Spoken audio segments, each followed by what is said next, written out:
నేను కాలవల చేపలు పట్టి వండుకొని తిని మా ఆమె ముసలి ఇప్పుడు నన్ను నువ్వు చేసుకుంటున్నాకే నాది ఎట్టుంటుంది చేదు బాగుండదు.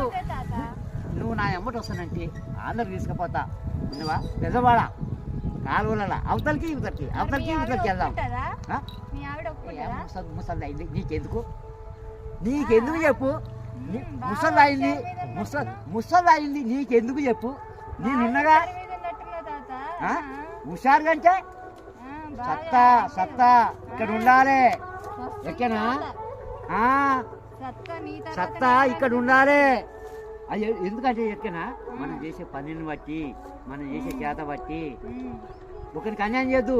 మనం రుబాబు ఉండాలి, పక్కన అమ్మని తెంగాలి. అది ఓనే దాన్ని కారణాలు దింపుతాం కాదు.